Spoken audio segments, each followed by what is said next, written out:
Pemirsa, seorang jemaah calon haji kembali wafat di Tanah Suci. Jemaah yang wafat berasal dari Lamongan, Embarkasi, Surabaya.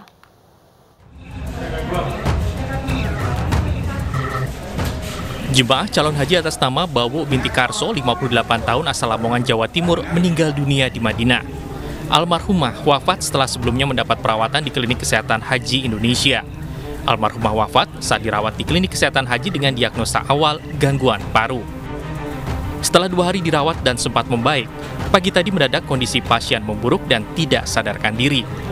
Berdasarkan pemeriksaan lanjutan, dokter menemukan bahwa jemaah tersebut memiliki riwayat penyakit lain, yakni jantung. Diduga kelelahan dan cuaca panas menjadi pemicu gangguan jantung tersebut. Adalah akibat gangguan irama jantung yang berat, atau dalam bahasa medisnya itu ventricle tachycardia. Itu yang memicu terjadinya henti jantung, ditengarai akibat adanya gangguan jantung yang sudah kronis. Tetapi pada jamaah ini tidak disadari. Selama ini pasien atau jamaah hanya berobat infeksi paru. Sejak kedatangan jemaah ke Madinah, angka kematian tercatat sudah mencapai 3 kasus. Kelelahan dan cuaca panas patut diwaspadai bagi jemaah, khususnya mereka yang memiliki risiko tinggi dengan berbagai riwayat penyakit dan faktor usia di atas 60 tahun. Dari Madinah, Arab Saudi, Ahmad Sudraji, iNews melaporkan. Pemirsa, setelah puluhan tahun menabung, pasangan suami istri penjual kerupuk di Jombang, Jawa Timur akhirnya bisa pergi haji tahun ini. Sehari-harinya pasangan suami istri itu hanya mengandalkan hidup dari menjual kerupuk di pasar.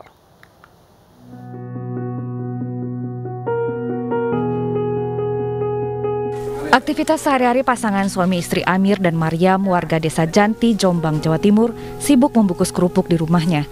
Meski hanya berjualan kerupuk, suami istri ini akhirnya akan bertolak ke Tanah Suci untuk menunaikan ibadah haji.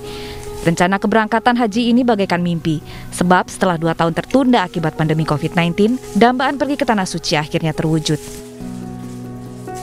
Keduanya telah bekerja keras menabung untuk pergi haji sejak tahun 1996. Baru pada tahun 2011, uang tabungan keduanya dirasa cukup sehingga segera mendaftar haji. Setelah itu, Amir dan Maryam kembali bekerja keras untuk menyiapkan uang pelunasan. Keduanya hanya mendapatkan penghasilan bersih rata-rata Rp100.000 hingga Rp150.000 per hari. Selain itu, keduanya juga harus menanggung biaya hidup dan biaya sekolah 2 anaknya. Buat rumah, buat apapun, terus saya daftar haji 2006, suami saya suruh daftar sendirian, tidak mau, nunggu saya, suruh sekalian. Terus saya bisanya daftar haji sekalian 2011. Alhamdulillah Allah memanggil kita, sampai sekarang saya mau berangkat haji ini.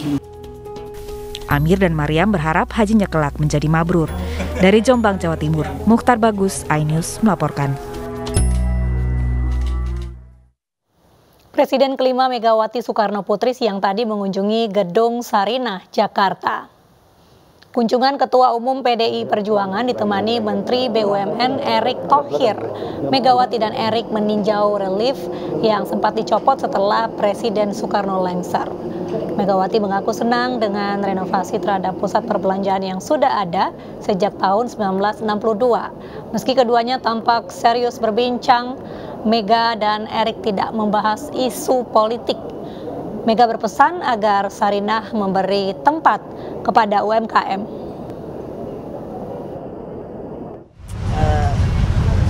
Ditunjukkan beberapa floor yang menurut saya sangat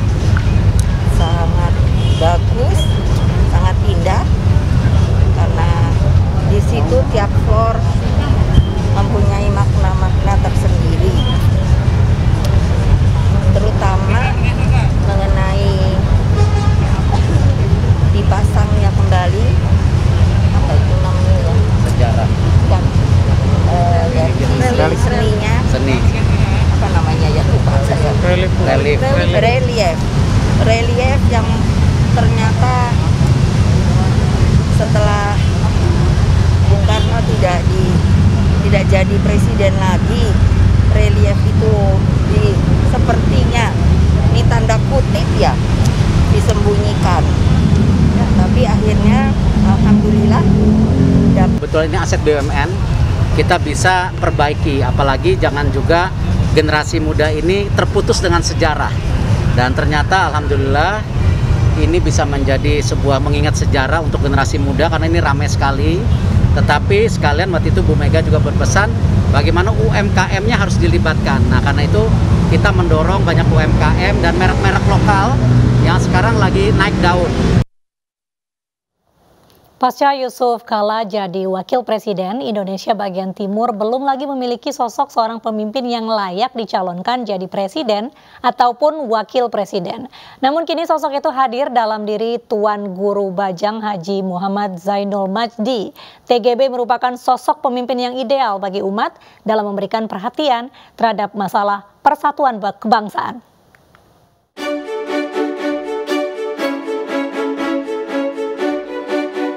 Tuan Guru Bajang Haji Muhammad Zainul Majdi dinilai menjadi tokoh yang paling mewakili Indonesia Timur. Dengan segudang pengalamannya memimpin Nusa Tenggara Barat selama 2 periode, serta wawasannya yang sangat luas di berbagai bidang, TGB yang juga menjabat sebagai Ketua Dewan Nasional Konvensi Rakyat Partai Perindo ini merupakan sosok ideal untuk memimpin bangsa ke depan. Harapan ini disampaikan saat silaturahmi bersama Universitas Hasanuddin dengan Nadaratul Watan Diniyah Islamiyah di Makassar, Sulawesi Selatan. Saya berharap mungkin Tuan Guru bisa memberikan kami sedikit obat atau mungkin mudah-mudahan kelak suatu saat beliau diberi amanah untuk menjadi bagian dari bukan lagi ulama tapi juga umarah ya. Ya enggak usah RI 1 lah, RI 2 juga boleh ya. Pak Kiai ini dokter yang hebat yang sudah pengalaman memimpin sebagai gubernur 2 periode, dan saya kira itu sudah tiket itu menuju RI 1 atau... Lembaga Survei Indonesia Political Opinion menempatkan Tuan Guru Bajang menjadi salah satu tokoh dengan kesukaan tertinggi di Indonesia dan paling tinggi se-Indonesia Timur, yaitu 97,5% bersama Yusuf Hamka dan Jenderal Andika Perkasa. Tim Liputan iNews melaporkan. Lembaga survei Carta Politika kembali merilis hasil survei nasional terkait calon presiden 2024. Hasil survei menyebut elektabilitas Ganjar Pranowo meningkat, disusul Prabowo, kemudian Anies Baswedan. Survei Carta Politika terkait calon presiden 2024 digelar pada 23 Mei hingga 2 Juni 2022 terhadap 1.200 responden dengan margin error 2,83%. Dalam simulasi 3 nama, Ganjar meraih elektabilitas tertinggi dengan 36,5%, diikuti Prabowo dengan perolehan 26,7% dan Anies Baswedan 24,9%. Direktur Eksekutif Carta Politika Yunarto Wijaya menyebut kenaikan elektabilitas Ganjar terjadi pasca Rakernas Projo yang dihadiri Jokowi dan Ganjar. Sementara untuk posisi RI 2, elektabilitas Menparekraf Sandiaga Uno teratas dengan 27,6%, disusul Gubernur Jawa Barat Ridwan Kamil dan Menteri BUMN Erick Thohir. Satu calon dan kemudian juga ada kalimat ojo ke susu lah. Lalu bagaimana kemudian kita coba lihat di momen yang sama ketika pengambilan sampel dilakukan dalam survei ini, apakah ada pengaruh? Apakah ada calon-calon yang diuntungkan ataukah ada calon-calon yang dirugikan? Nanti kita coba akan bahas karena memang kebetulan momen ketika pengambilan sampel dilakukan hampir bersamaan dengan pasca Pak Jokowi hadir di acara Rakernas. Sebuah pohon beringin berusia puluhan tahun di Sleman, Yogyakarta tumbang dan menimpa wahana permainan pasar malam. Informasinya hanya di iNews Malam, usai jeda.